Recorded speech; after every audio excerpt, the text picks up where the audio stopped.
Assalamualaikum warahmatullahi wabarakatuh. Perkenalkan, nama saya Cindy Ramawati, Stambuk A351-19072, Program Studi Pendidikan Geografi, kelas C. Nah, di sini saya akan memaparkan pernyataan-pernyataan tentang kondisi fisik benua Australia. Kondisi fisik letak geografis. Benua Australia terletak di sebelah selatan benua Asia.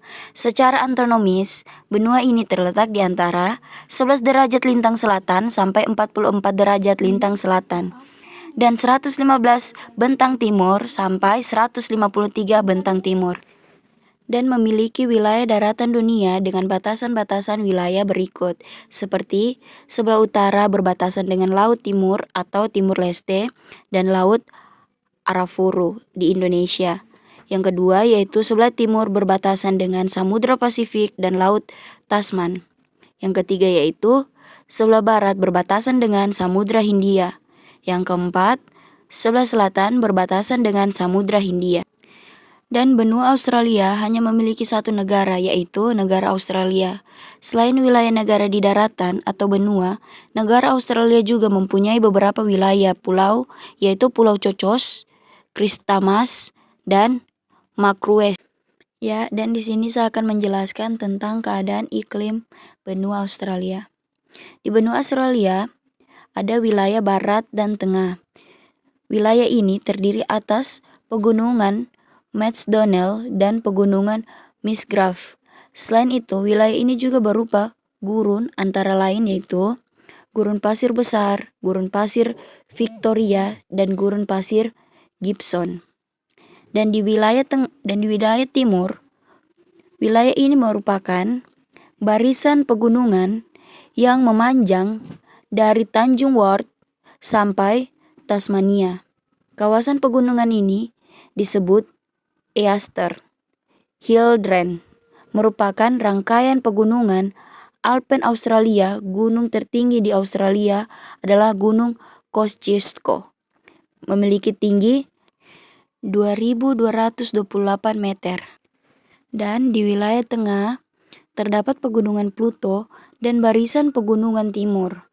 Di antara kedua pegunungan tersebut terdapat lembah Murray, Darling, dan dataran rendah. Danau yang ada di wilayah ini yaitu Danau Erie, merupakan danau terbesar di Australia.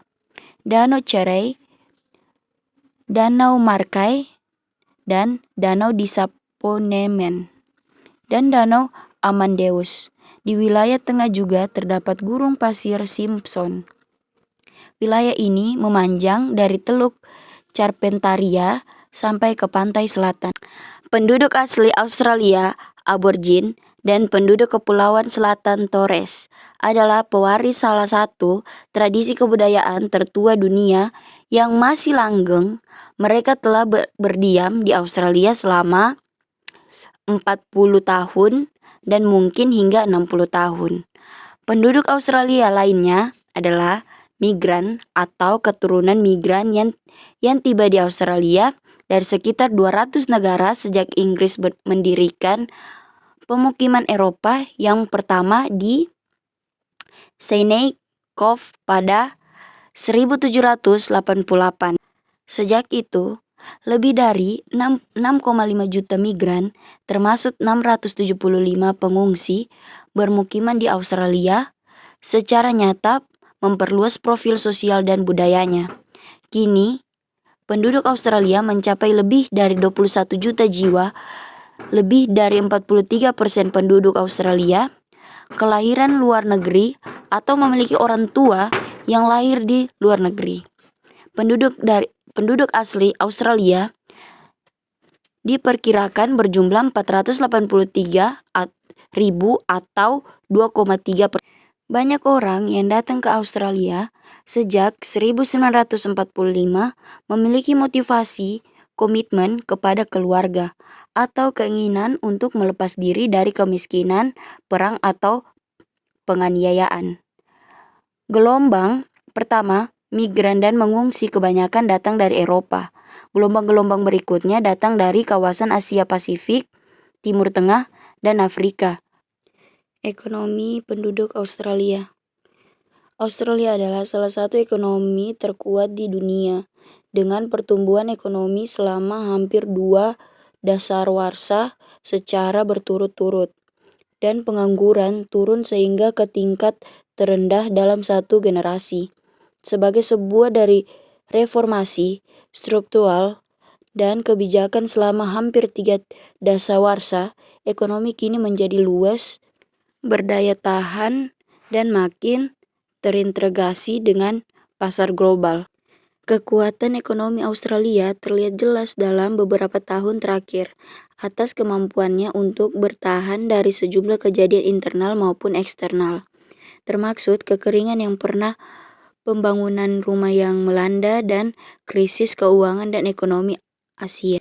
Sebagai buah penerapan reformasi struktural dan kebijakan yang harus menerus sejak 1970-an, Australia kini memiliki struktur kelembapan dan peraturan yang sehat, stabil dan modern yang memberikan kepastian kepada dunia usaha dan menawarkan tujuan investasi yang murah. Sebagai bagian dari agenda reformasi yang ambisius, Australia secara progresif telah merombak atau memangkas banyak tarif proteksionisnya, memperkenalkan undang-undang persaingan dalam negeri, melakukan deregulasi dasar keuangan, mengembangkan nilai tukar mata uangnya, melakukan desentralisasi pasar tenaga kerjanya, dan memancangkan kebijakan makroekonominya dengan meyakinkan Australia telah menurunkan rintangan perdagangan dan investasi, dan persaingan nyata berlangsung di berbagai bidang ekonomi, termasuk di dalam sektor keuangan, transformasi, dan udara, telekomunikasi.